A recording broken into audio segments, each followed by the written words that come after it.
मूक माटी का स्वाध्याय हम सभी कर रहे हैं। आचार्य विद्यासागर जी द्वारा विरचित। मंगलम भगवान वीरो मंगलम गौतमो गणी मंगलम कुंद कुंदाद्यो जैन धर्मोस्तु मंगलम। नमो हरिहंताणम नमो सेताणम नमो आयर्याणम नमो उवज्जायाणम नमो लोये सवसाहुणम। पंच परमेष्ठी भगवान की जय। अगले 45 मिनट के लिए सभी प्रकार के पापों का त्याग करके सभी नववर्णों में मंत्र पढ़ ले।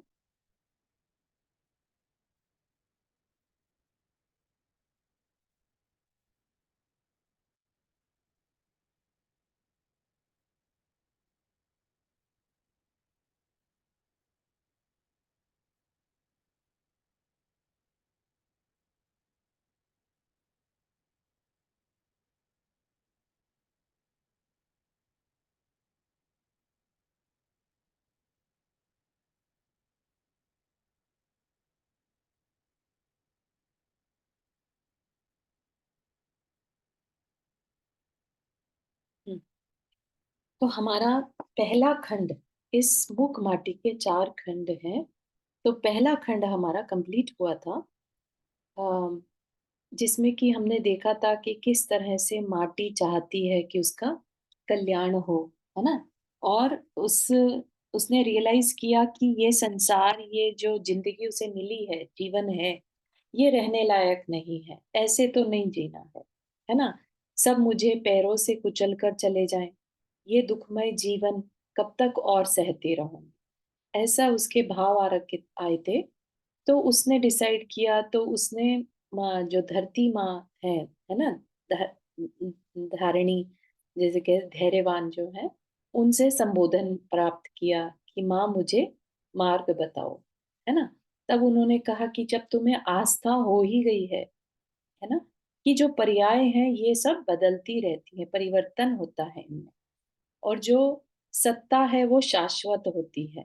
तो ये चीज उन्हें धरती माँ ने माटी को बताई, और उस पर विश्वास करके उन्होंने माटी ने अपने आप के जीवन को ऊंचा उठाने की सोची। तो धरती माँ ने कहा कि कल सुबह जो है शिल्पी आएगा और वो तुम्हारा कल्याण कर देगा। बस तुम्हें अपनी तरफ से कुछ नहीं करना है। तुम्हें जो करना है वो सिर्फ अपना समर्पण करना है। ठीक है, बाकी का सारा परिश्रम जो है वो शिल्पी करेगा। ठीक है, तो वो जो करता जा रहा है वो सब तुम्हें सहना होगा। ठीक। तो शिल्पी आता है और उसके ऊपर कुदाली भी पड़ती है, तो उसको दुख दर्द होता है, लेकिन फिर भी वो कुछ नहीं कहती, है ना। क्योंकि उसको क्या कहा गया है कि तुम्हें समर्पण दिखाना होगा। अगर माटी फैल जाए कि नहीं, मुझे नहीं तुम कुदाली से खोद सकते, मुझे नहीं करना ये सब काम, मुझे नहीं दर्द सहना, है ना।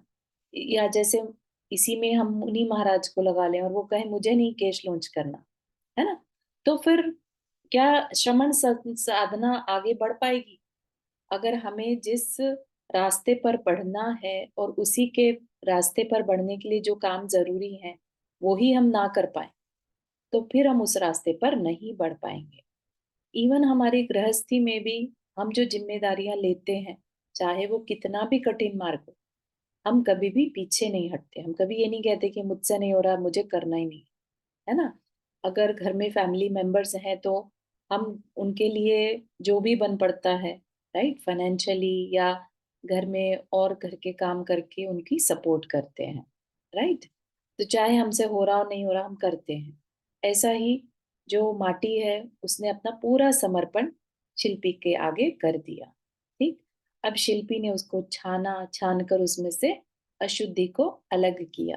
क्योंकि अगर मिश्रण होगा, अगर कहीं ना कहीं अंदर में कंफर्ट पाने की बात होगी कि भाई ये भी चलता रहे जीवन और मैं मोक्ष भी पा जाऊं, मेरा कल्याण भी हो जाए, तो ऐसा मिक्सचर नहीं चलेगा, है ना।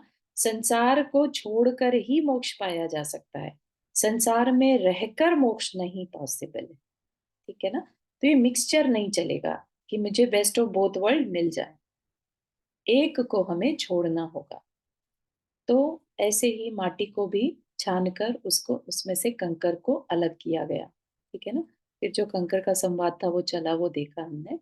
उसके बाद पानी निकालने का इंसिडेंट देखा हमने, किस तरह से गाँठ को खोला गया, क्यों खोला गया, ताकि जीवों का की रक्षा हो सके, है ना? फिर पानी जब बाहर निकाला, किसके लिए निकाला? तो माटी को फुलाने के लिए निकाला, है ना? माटी को फुलाकर उसका रूप बदलने के लिए उसमें पानी मिलाया। पहले जो था उसका एग्जिस्टेंस पहले से अब कुछ और हो जाएगा। तो उसके लिए उसमें शीतल जल मिलाया गया, माटी को फुलाया गया, ठीक है ना? उसके गुणों को निखारने के लिए, ठीक? फिर वो जल के लिए जब बाल्टी अंदर डाली थी तो वहां पर एक मछली भी आ जाती है ना? मछली चाहती है कि बस अब मुझे इस अंधकूप में और नहीं रहना और मुझे समाधि मरण करना है। तब माटी ने उसको समझाया कि समाधि मरण समय अनुसार होता है, ऐसे जब चाहे हम समाधि मरण की बात करने लगे तो वैसा नहीं, है ना? तो तब तक क्या करना? तो समता की साधना करना, ठीक है? पाप से बचना। बाकी जो मछलियां हैं, अगर वो गलत करती हैं, तो भी उनकी तरह से मत हो जाना, है ना? तो छली मत बनना, ऐसा कहा गया था, राइट? तो हमें अपने अंदर झांक कर देखना है, सरलता होना हमारे अंदर जरूरी है। समाधि मरण अपने आप ही हो जाएगा। भाव संभालने, जीवन भर पर्यंत भाव संभालें, तो हमारा मरण जो है समाधि पूर्वक हो जाएगा, ठीक है? तो ये यहाँ तक हमने देखा था। और फिर जो शिल्पी हैं उन्होंने बाल्टी में मछली को वापस से डालकर और सुरक्षित वापस से पहुंचा दिया, ठीक?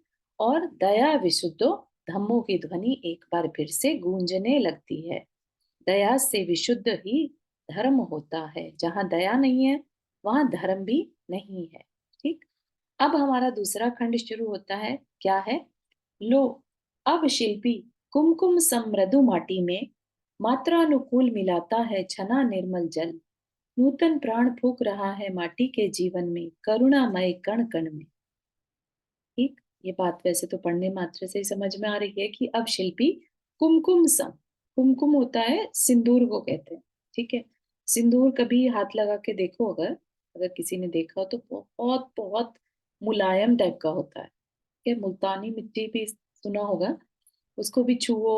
एक होती है मिट्टी, बहुत सॉफ्ट मिट्टी चाहिए रहती है। कुम्हार जो होता है वो बहुत सॉफ्ट मिट्टी को लेकर फिर अपने जो ये घड़े वगैरह बनाता है, तो बहुत सॉफ्ट मिट्टी से, है ना? तो क्या कहा? कुमकुम समृदु माटी, मात्रानुकूल मिलाता है छना निर्मल जल। मात्रानुकूल मतलब नाप तोल कर, ऐसा नहीं कि बहुत ही उसे पतला कर दे कि उसका लौंदा भी ना बने, है ना?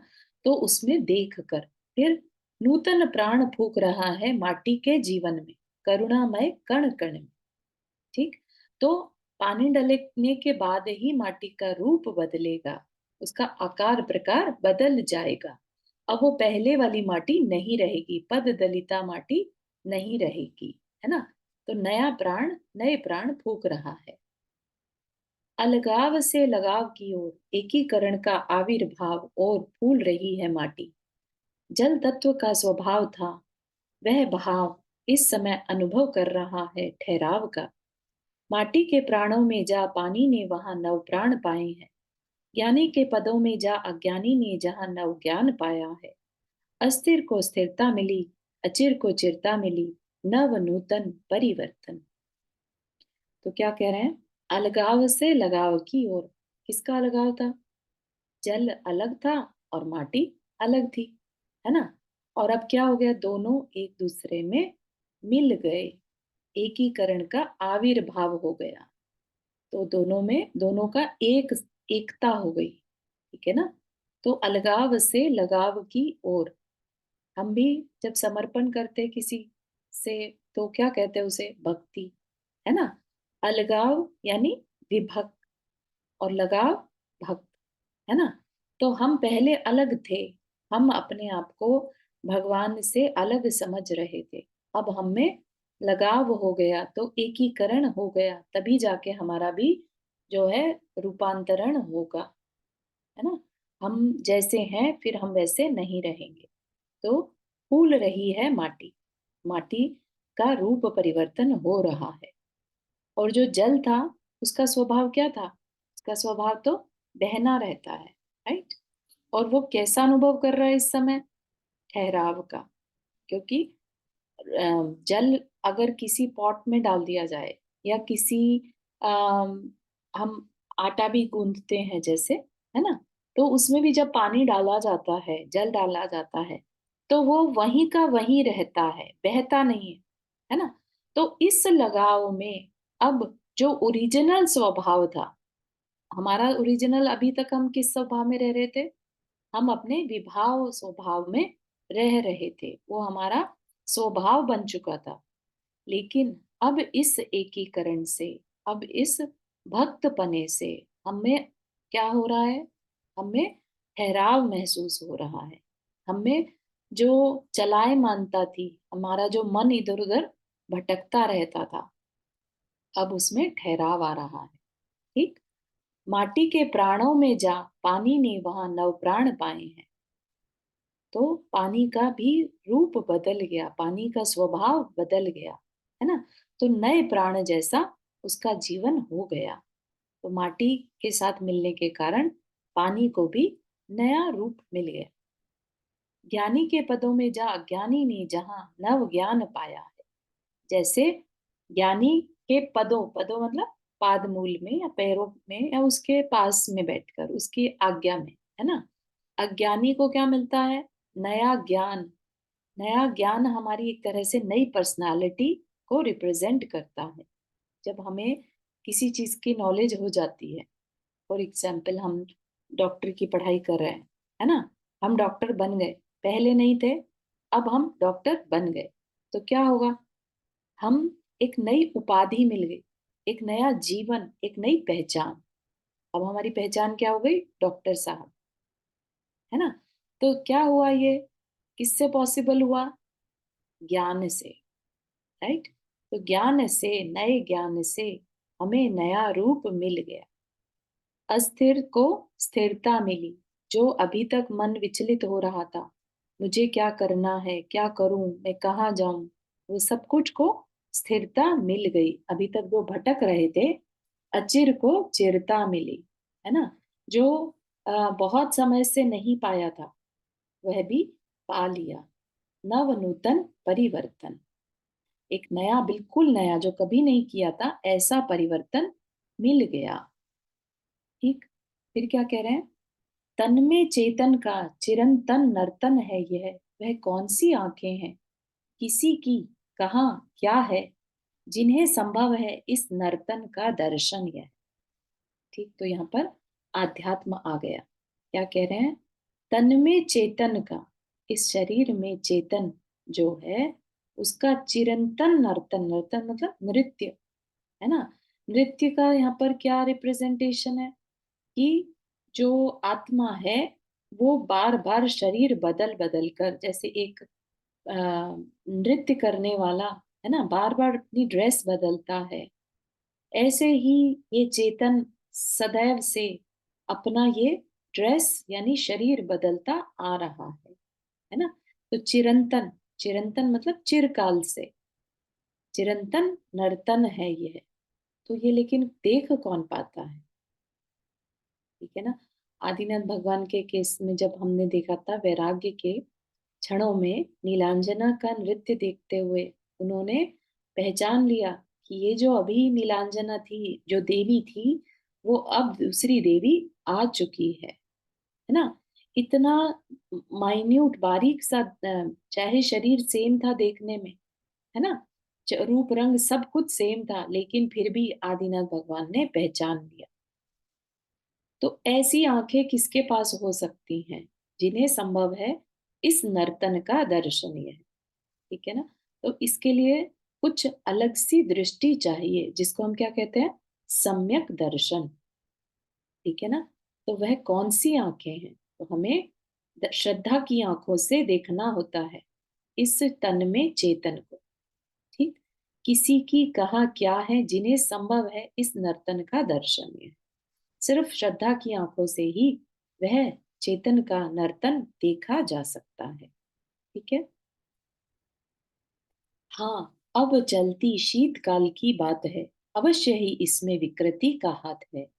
पेड़ पौधों की डाल डाल पर पात पात पर हिमपात है, और इसी की हाँ में हाँ मिलाता प्रकृति के साथ मलिन मना कलिल तना बात करता बात है। कल कोमल कायाली लतिकाएं ये शिशिर छुअन से पीली पड़ती सी पूरी जल जात है। यहाँ पर अब क्या कह रहे हैं, बेसिकली जो शिल्पी का की कथन चल रहा है, शिल्पी ने अब पानी डाल दिया है माटी में, लेकिन एट द सेम टाइम किस तरह का एनवायरनमेंट है वहां पर, ठीक है। तो वो एनवायरनमेंट की बात कर रहे हैं कि जो एनवायरनमेंट है वो शीतकाल का है, ठंडी का काल है ना। इसीलिए धूप भी अच्छी लग रही है वहां पर, उसके प्रांगण में जो धूप आ रही है वो अच्छी लग रही है। क्यों अच्छी लगेगी, शीतकाल में धूप अच्छी लगती है, थोड़ी गर्माई मिल जाए, है ना। तो अब शीतकाल की बात है, और क्या हो रहा है, विकृति, ऐसा लग रहा है जैसे कुछ विकृति है। क्यों, क्योंकि पेड़ पौधे जो हैं वो सब पत्ते पत्ते पर क्या हो रखा है, हिमपात, बर्फ पड़ी हुई है, इतनी ठंडी का समय है ना। और इसमें हाँ में हाँ मिलाता प्रकृति के साथ मलिन मना कलिल तना बात करता बात है। बात मतलब हवा भी ठंडी जो चल रही है इस टाइम, विकृति और प्रकृति दो चीजें होती हैं, है ना। तो प्रकृति की ही विकृति की बात चल रही है, ठीक है ना। प्रकृति का काम क्या था, पेड़ पौधे बड़े करना, है ना, दैट इज प्रकृति। लेकिन अगर हिमपात पड़ जाए तो पत्ते भी जल जाते हैं, ठीक है ना। तो वो क्या हो गया, वो विकृति हो गई। तो प्रकृति के साथ मिलकर वात भी क्या कर रहा है, मलिन मना कलिल तना, सब कुछ खराब कर दिया, ठंड में सब कुछ काला पड़ गया। कल कोमल कायाली काया, जिसकी कोमल काया वाली लता लतिकाएं थी, वह भी शिशिर छुअन से पीली पड़ती सी और पूरी जैसे जल ही गई हो, है ना। बहुत ज्यादा ठंड पड़ती है जब कहीं पर भी, तो बर्फ जहां जहां पड़ती है वहां सब पेड़ ऐसे लगते हैं जैसे जल से गए हों, है ना। जब फिर स्प्रिंग का वेदर आता है, तब वो जब बर्फ पिघलती है तब जाके उसमें नए पत्ते फिर से निकलते हैं। तो हिम का जो समय है वो एक तरह से विकृति का समय हो ऐसा लगता है, प्रकृति का न होकर विकृति का लगता है, क्योंकि सब कुछ जला जला सा लगने लगता है, ठीक है। कंपन के परिचय से परिचित सबके गात हैं, पर अनुकंपा से भरा उर किसका है, कौन है वह, कहाँ उसकी कृपा कब होती है, वसुधा पर वरीयसी अनुकंपा की बरसात है। अब यहाँ पर क्या कह रहे हैं, ठंड होती है जब, तब सभी को कंपकपी चढ़ती, ठीक है। तो उस कंपकपी के परिचय से परिचित सबके गात हैं, गात मतलब शरीर, सभी के शरीर उस समय कपकपा रहे होते हैं, सभी उस कंपन से परिचित हैं। पर अनुकंपा से भरा उर किसका है, उर मतलब हृदय, अनुकंपा मतलब वह भी एक प्रकार का कंपन है, लेकिन कैसा कंपन, अनुकंपन, है ना। जो दूसरे के अंदर घटित हो रहा है वैसा ही फीलिंग अपने अंदर भी घटित हो, जैसा दुख दूसरे को हो रहा है उसके दुख को फील करना, एम्पैथी कंपैशन जिसे कहते हैं।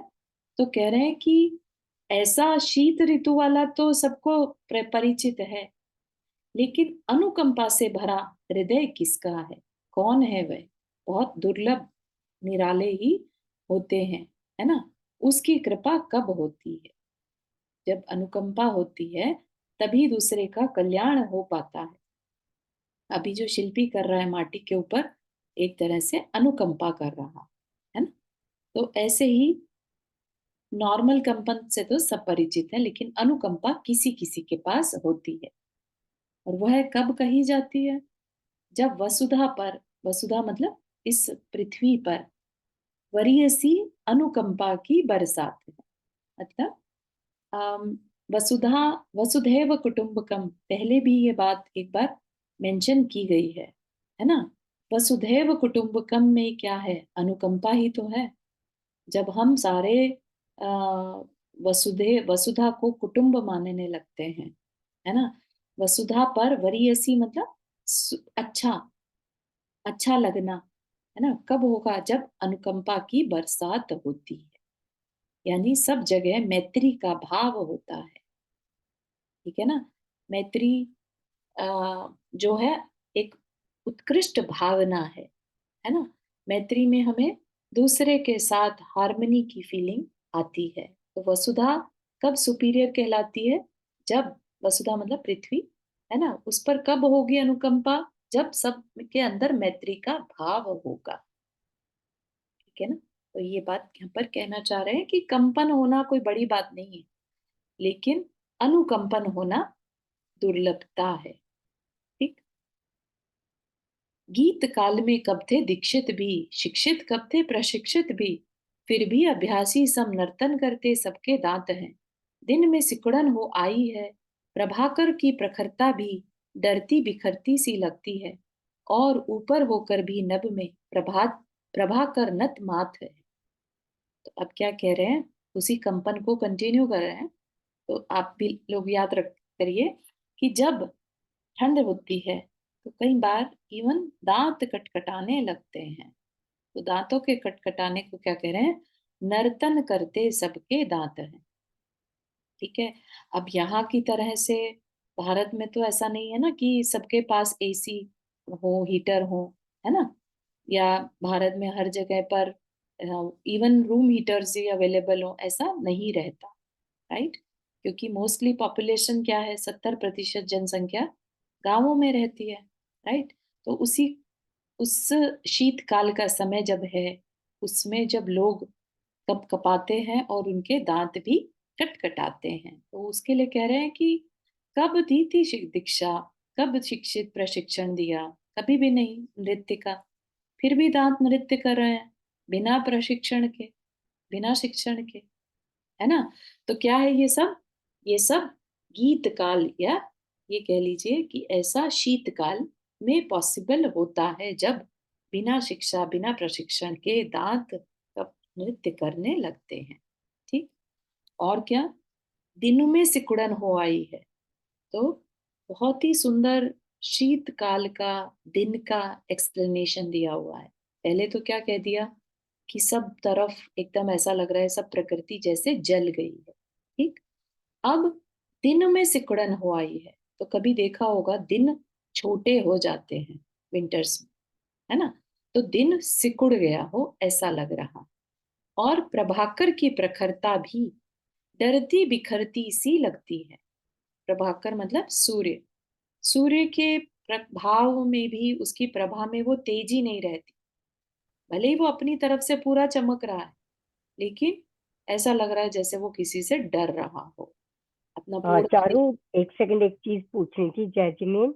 जी जी। जैसे सिकुड़न और ये सब चीजें बताई, हम्म। तो चीजें तो ठीक है कि भाव पता लग रहे हैं इसके, लेकिन हम लोगों के इसको कैसे ले, हम लोगों के अपने अंदर इस चीज को कैसे ले, इस चीज में हाँ कैसे उतारें, किस चीज से? हाँ, वो ठीक है। जहां जहां हमें देखना है, जैसे पहले के उसमें, राइट, यहाँ पर अनुकंपा की बरसात है तो हमें मैत्री हाँ की बात कही गई है ना, तो हाँ, हम यहाँ तो उससे ठीक सीख। है, हाँ। हाँ, तो लेकिन ईच जैसे एंड एवरी, म्यूजिक। नहीं ऐसा नहीं है आंटी कि हर जगह पर हम सीखें, हम अच्छा। जगह देखें कि ओके। प्रकृति को हम किस तरह से ऑब्जर्व कर सकते हैं। ओके। ओके। हाँ, ओके। तो वो ओके, भी थैंक हमारे यू। अंदर रहे। ठीक है, ओके, थैंक यू। हाँ, तो कवि ने इतनी क्लोजली उस प्रकृति को ऑब्जर्व करके और उसको लिखा है एक काव्य के रूप में, है ना? ठीक है, नहीं ये चीज बहुत अच्छी है, पढ़ने में बड़ा मजा आ रहा है। हाँ, लेकिन कई बार ना, जैसे मैं हर चीज को अपने अंदर उतारने की सोच रही हूँ कि मैं अपने कुछ आप को कैसे उसको लूं लूं हाँ चीज को। हाँ, तो इसलिए मैंने पूछा कि कुछ समझ अंडरस्टैंड, नहीं। नहीं नहीं, बहुत अच्छा है।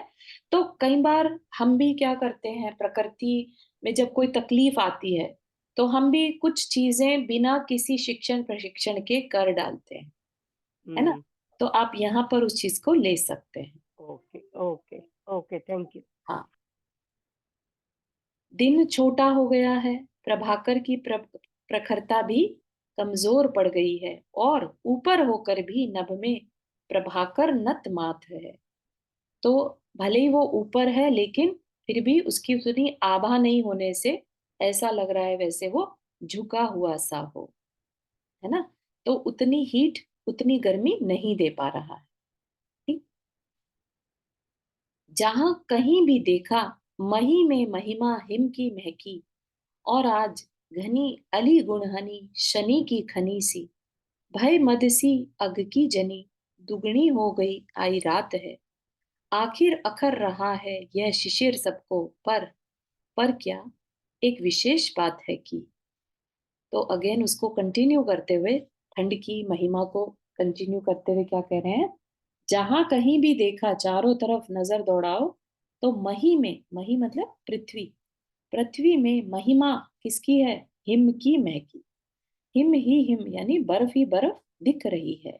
और आज जो रात का समय है उसमें भी घनी, अली, अली होता है भौरा, है ना, अली गुण यानी भौरे का रंग, काला बिल्कुल, और शनि की खनी सी, शनि भी क्या है, शनि का रंग भी काला कहा जाता है। भय मद सी, भय अहंकार से भरी, अग की जनी, अग मतलब पाप। तो रात्रि में जब इस तरह का रात का घना अंधेरा हो तभी पाप पॉसिबल होते हैं। तो ऐसी अग की जनी कौन है, दुगनी हो आई रात है। और वैसी रात जो है अब डबल लंबाई या समय की कह लीजिए दुगनी हो गई, है ना। समय, दिन का दिन तो छोटे हो जाते हैं और रात लंबी हो जाती। ठीक। तो यहाँ पर ये कहना चाह रहे हैं, लेकिन जो ये शिशिर है, ठंड की ऋतु है, ये सबको अखर तो रही है, किसी को भी अच्छी नहीं लगती, लेकिन यहाँ पर क्या विशेष है, एक कुछ विशेष है। वो क्या है, शिल्पी की वह सहज रूप से कटती सी रात है, एक पतली सी सूती चादर भर उसके अंग पर है, और वह पर्याप्त है उसे, शीत का विकल्प समाप्त है। वो शिल्पी जो अपने प्रांगण में, है ना, और उसको कोई मतलब नहीं है यहाँ पर ठंड पड़ रही है कि गर्मी पड़ रही है ना, वो अपनी एक पतली सी सूती चादर अपने ऊपर डालकर, तान कर, और बहुत सहज रूप से रात काट रहा है। और उसकी वजह से उसने अपने अंदर के शीत के विकल्प को समाप्त कर दिया। यहाँ पर क्या लेना, जो गुरु हैं, है ना, शिल्पी यहाँ पर रिप्रेजेंट किसे करते हैं, गुरु को, राइट। गुरु क्या करते हैं, जो दिगंबर गुरु हैं, कोई कपड़ा नहीं है उनके पास, रात कैसे काटते हैं, वहां भी शीत ऋतु तो पड़ती है ना, राइट। कोई मतलब नहीं है, उन्होंने उसी शीत ऋतु को जीत लिया है, राइट। एकदम खुले में, है ना, खुले में कहिए या बिना कुछ ऊपर डाले, हम तो क्या मोटे मोटे कंफर्टर्स लेकर, ब्लैंकेट्स लेकर पड़ जाते हैं, राइट। ऐसे में सोचिए, अगर आपको बिना किसी हीटर के, बिना किसी कंट्रोल्ड इन्वायरमेंट के रूम में एक चादर देकर, या बिना चादर के, कपड़ों समेत ही भले ही बिना चादर के सोने के लिए कह दिया जाए विंटर्स में, है ना, तो हमारी क्या हालत होगी, है ना। तो हम हमने अपने संकल्प विकल्प जो है अपने खुद क्रिएट किए हुए हैं, आदतें खराब कर करके, अपने अंदर की सहनशीलता को खत्म करके। यहाँ पर शिल्पी जो है सहज रूप से, सहज, बिल्कुल सहज, कि ठीक है ठंड आई है तो ठंड सही, गर्मी आई तो गर्मी सही, है ना, उसको एक्सेप्ट कर रहा है। तो पहले तो समझा दिया कि किस तरह की ठंडी है, राइट। अब कह दिया कि शिल्पी जो है उस ठंडी रात को भी सहज रूप से काट लेता है। एक पतली सी सूती चादर, सूती शब्द क्यों लगाया होगा, क्योंकि वह शिल्पी कैसा है, अहिंसक है। ऐसा नहीं कि वो ऊन की बनी हुई कोई चीज को ओढ़कर अपनी ठंड मिटा ले, ठीक है ना। तो सूती चादर भर उसके अंग पर है कि कुछ भी हो जाए, मेरे द्वारा किसी जीव का तकलीफ नहीं होनी चाहिए, ऐसा वह शिल्पी। ठीक है, बात समझ में आ रही है?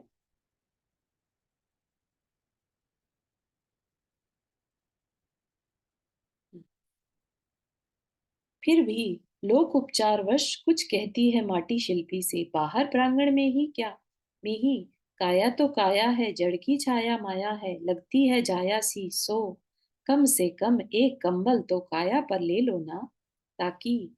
और अभी इसने इनकम्प्लीट सेंटेंस छोड़ दिया, है ना। माटी क्या कहती है शिल्पी से, लोक उपचार से, कि भाई सभी एक दूसरे का ख्याल रखते हैं तो मैं भी उसका ख्याल रखूं, है ना। लोक उपचारवश कहती है कि बाहर प्रांगण से ही बोलती है शिल्पी को, वो अंदर सोया है ना, कि काया तो काया है, जड़ की छाया माया है, लगती है जायासी। जायासी मतलब अभी अभी, मतलब जिसने जो जन्म देती है ना, ऐसी जाया जो अभी अभी डिलीवरी के बाद कमजोर सी होती है ना। और क्या है कि काया तो काया है, जड़ है ना। तो उस काया के लिए, जो कमजोर सी काया है, उसके लिए कंबल तो ले लो, इतना वो लोक उपचारवश कहती है। तो उस पर शिल्पी क्या कहता है, फिर चुप हो जाती है माटी तुरंत ही, फिर शिल्पी से कुछ सुनती है वो, ठीक है, और कह के वो चुप हो जाती है। तो शिल्पी क्या कहता है, बहुत ही सुंदर, कम बल वाले ही कंबल वाले होते हैं और काम के दास होते हैं, हम बल वाले हैं, राम के दास होते हैं और राम के पास सोते हैं। कंबल का संबल आवश्यक नहीं हमें, सस्ती सूती चादर का ही आदर करते हम। दूसरी बात यह है कि गरम चरम वाले ही शीत धर्म से भयभीत होते हैं और नीत कर्म से विपरीत होते हैं। मेरी प्रकृति शीतशीला है और ऋतु की प्रकृति भी शीत झीला है। दोनों में साम्य है, तभी तो अबाधित यह चल रही अपनी नीत लीला है। थोड़ा लंबा सा हो गया, लेकिन यहाँ पर अब शिल्पी क्या कहता है, शिल्पी क्या कहता है, बहुत ही सुंदर समझने और अपने अंदर उतारने वाली है, कि कंबल कौन रखता है, कंबल का सहारा कौन लेता है, जो कमजोर हो, कम बल वाला हो और काम का दास हो। काम मतलब हमारी इच्छाएं, हमें ये मिल जाए, हमें ऐसा कंफर्टेबल, कंफर्ट जिसका होता है ना, इंद्रियों के दास, काम के दास मतलब इंद्रियों के दास। हमारी स्किन, हमारे शरीर को ठंड नहीं लगनी चाहिए, है ना। फिर जेन केन जैसे भी हो, कैसा भी, बस कंबल मिलना चाहिए। तो जो दास होगा वही काम की इच्छा, वो कंबल की इच्छा करेगा। तो कम बल वाले ही कंबल वाले होते हैं। देख रहे हैं आप शब्दों के जादूगर की कमाल, कितना सुंदर जोड़ा है यहाँ पर। काम के दास होते हैं, हम बल वाले हैं। जो लेबर क्लास होती है ना, उसको आप देखो, कभी भी रूखी सूखी रोटी खाकर भी पूरी मेहनत कर पाता है ना। और हम सब अपने न्यूट्रिशन के चक्करों में घूमते रहते हैं, और फिर भी हाय हाय चलती रहती है कि अरे हमसे तो ये हो नहीं रहा है ना। तो शिल्पी क्या कह रहा है, हम बल वाले हैं, राम के दास हैं। हम काम के दास नहीं, हम राम के दास हैं। दास तो हैं, लेकिन अभी काम की जगह क्या वर्ड, एक लेटर चेंज किया तो पूरा मीनिंग बदल गया। काम की जगह राम, राम के दास, तो राम के सेवक। राम यहाँ पर क्या मतलब, आप चाहे यहाँ पर पुरुषोत्तम राम ले लीजिए या भगवान ले लीजिए, है ना, जो आ, आगे चलकर सिद्ध हो गए, है ना। तो वैसा भी आप ले सकते हैं, राम के दास होते हैं और राम के पास सोते हैं, मतलब हर समय उनका चिंतन में राम रहते हैं। तो रात के टाइम भी राम साथ में रहेंगे, है ना। हम्म। चारू जी आपने हाथ रेस किया। जय जिनेन्द्र जय जिनेन्द्र। जी। बहुत अच्छा ये पैराग्राफ था, बहुत अच्छा रियलाइज़ कर रहे हैं कि मतलब अब एकदम से इट्स आई ओपनर कि हमारे अंदर कितनी कम मतलब हम्म। बल है, कितनी सारी चीज़ों में हम अटके हुए हैं, एकदम उस चीज़ के लिए आई ओपनिंग है। हम्म।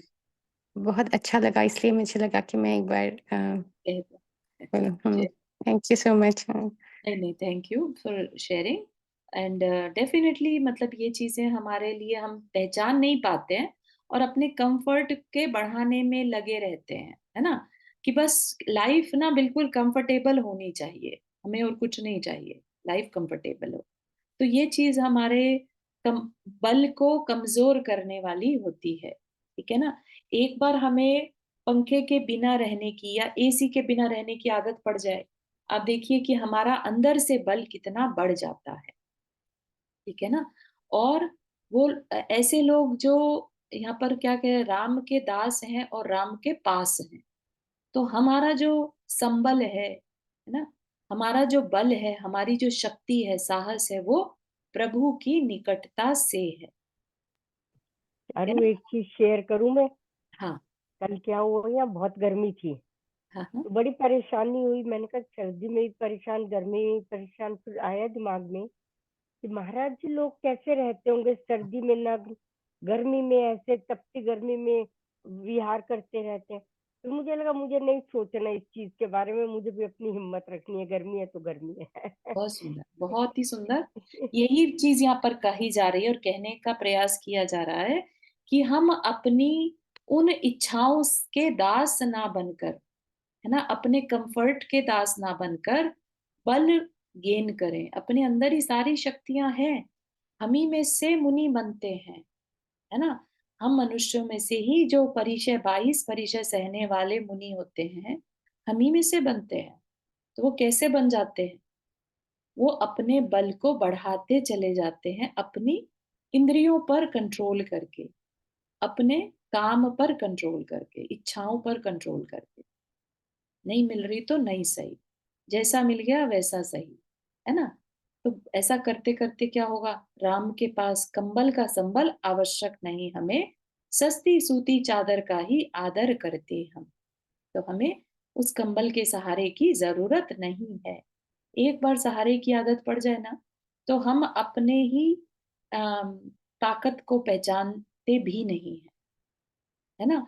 कई बार देखा होगा कि कुछ लेडीज़ जो हैं, है ना? जो घर में ही रहती हैं हमेशा से, अपनी मदर्स को ही देख लीजिए, जो एक बार गिव अप कर देती है ना, कि हस्बैंड ने जो लाकर दे दिया, कर दिया, वो उतने में ही खुश हैं। है ना? अब कभी तकलीफ भगवान ना करे कभी तकलीफ आती है, तो उन्हें लगता है कि वो किसी काम की नहीं है, उनसे कुछ नहीं होने वाला। लेकिन फिर जब वो रियलाइज़ करती हैं कि क्यों नहीं होने वाला? ऐसा क्या है जो मैं नहीं कर सकती? है ना? और फिर वो अपनी शक्ति को वापस से इम्प्रूव करते हैं, थोड़ी-थोड़ी तकलीफें, नए-नए तरीकों से काम को फिर से सीख कर, अपने अंदर कॉन्फिडेंस को लाती हैं, राइट? तो फिर वो देखिए थोड़े टाइम के बाद आप ये कह ही नहीं सकते कि ये वही पर्सन है, जो अभी कुछ दिन पहले हर चीज़ के लिए दूसरे पर डिपेंडेंट, ठीक है ना? तो डिपेंडेंसी हमें कमज़ोर बनाती है। तो यहाँ पर क्या कह रहे हैं? कंबल का संबल आवश्यक नहीं। हमें जो अहिंसक तरीके से, जो सहज रूप से मिला है, हम उसी का आदर करते हैं। हम उसी में अपना विश्वास रखते हैं। ठीक है? तो ये बहुत इम्पोर्टेंट चीज़ थी हमारे सीखने के लिए। और क्या कह रहे हैं?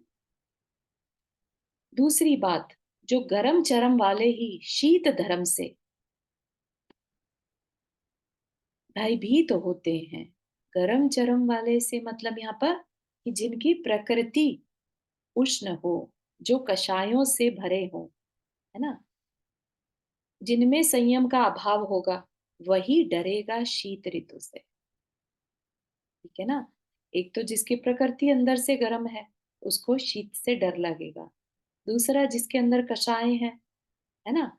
वो अपने अंदर किसी भी तरह के कंट्रोल से डरता है, क्योंकि वो चाहता ही नहीं है अपने ऊपर कंट्रोल करना। ठीक है ना? तो यहाँ पर वो क्या कह रहा है? मेरी प्रकृति कैसी है? शीतशीला है। शीतशीला मतलब मेरी प्रकृति तो शीतल है, ठंडी है, शांत है ना? मेरी प्रकृति गर्म नहीं है, तो मुझे क्यों डरना है शीत से, है ना? ऋतु की प्रकृति भी शीत है, मेरी प्रकृति भी शीत है। हम दोनों में साम्य है। ठीक है, बात समझ में आ रही है? बाहर में भी ठंडी है, अंदर में भी मैं बिल्कुल शांत हूँ, ठंडा हूँ। मुझे कुछ फ़र्क ही नहीं पड़ रहा है ना? तो इसलिए हमारी जो यात्रा है, वो बिल्कुल अबाधित, बिल्कुल सहज चलती चली जा रही है। मीत लीला है, जैसे एक-दूसरे से हम सहज ही मिलकर चल रहे हों। मुझे ऋतु से मुझे जो शीत ऋतु है उससे कोई शिकायत नहीं है। मुझे वो कोई तकलीफ नहीं दे रही है और ना मुझसे उसकी तकलीफ कहीं से भी फ़ील हो रही, है ना? एक तो है कि वो देना चाहे और हमें हो नहीं रही है, और एक है कि वो दे ही नहीं रही है और ना मुझे हो रही है। क्योंकि दोनों का जो नेचर है, वो एक-दूसरे के जैसा है, शीत-शीत। विपरीत प्रकृति होती, तो शायद तकलीफ होती, ठीक है ना? नीत मतलब नम्रता, झुकना। अकड़े हुए जो होते हैं ना लोग, "अरे! मैं कैसे ठंड में रहूँ? मैं कैसे झुकूँ?" है ना? उनको तकलीफ ज़्यादा होती है, ठीक है? बात समझ में आ रही है?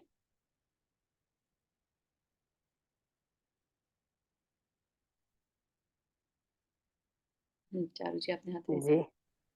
हुँ, हाँ, तो महाराज जी वग़ैरह भी जैसे मतलब सच में इसी उसमें हम अगर वो करें तो महाराज जी वग़ैरह इतनी ठंड में भी रह लेते हैं। तो क्या सच में ऐसा होता है क्या कि अगर हमारा मन शांत रहता है तो हमें वेदर के चेंजेस से मतलब बॉडी का उतना वो नहीं फ़ील होता?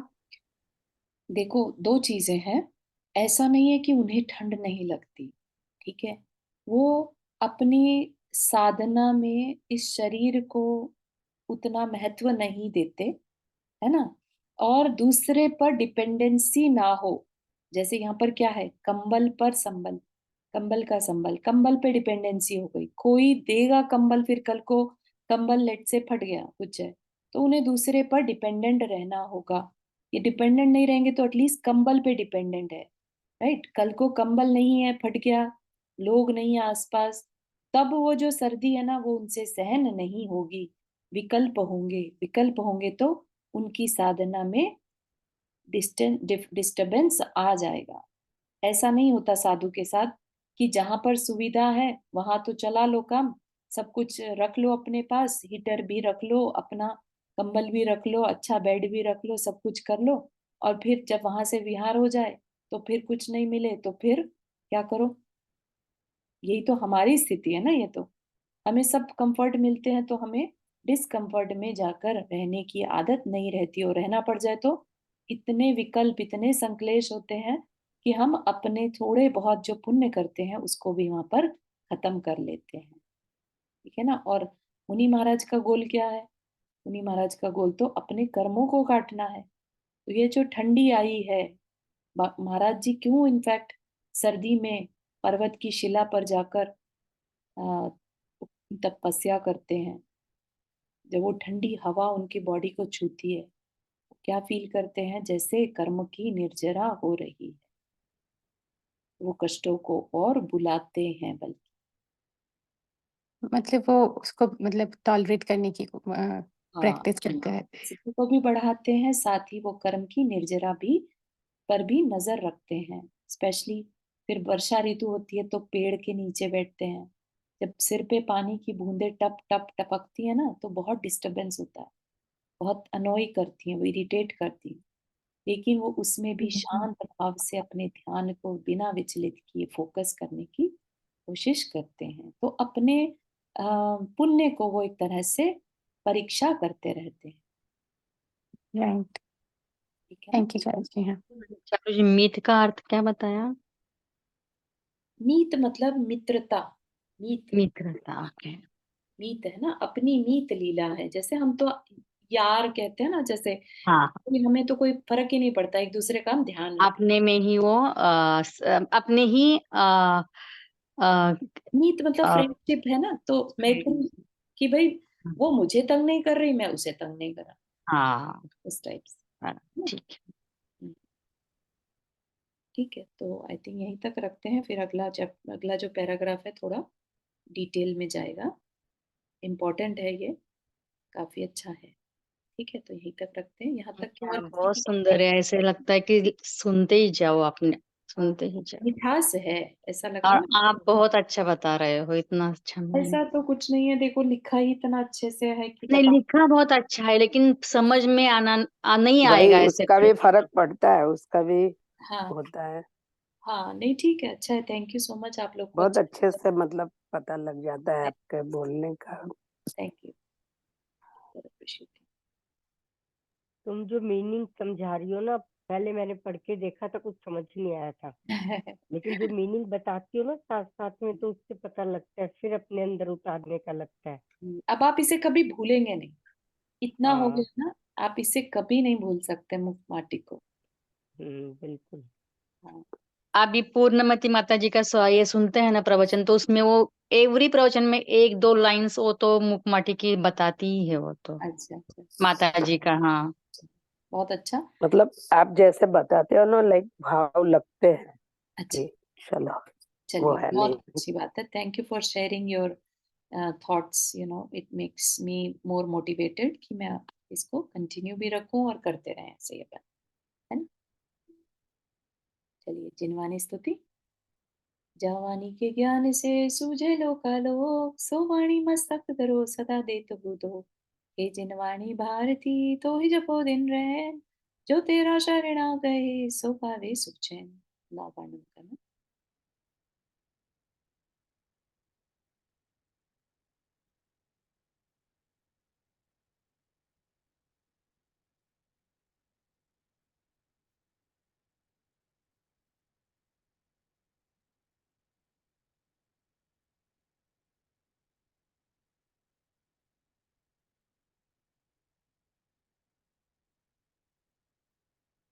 सभी को जय जिनेन्द्र।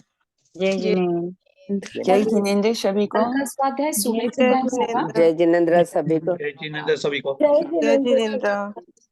जागृति जी। कल का अगर नहीं आ सके मंदिर तो ऑनलाइन होगा ना? हाँ लिंक हाँ हाँ, जूम से है ना? होगा। लिंक भेजेंगे ना आप? हाँ जी, ये सेम ठीक। लिंक रहेगा एक्चुअली, 10:30 पे ज्वाइन करिए।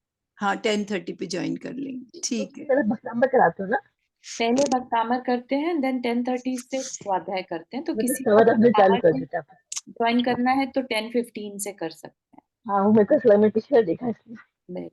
ऑल राइट, ठीक। जय जय।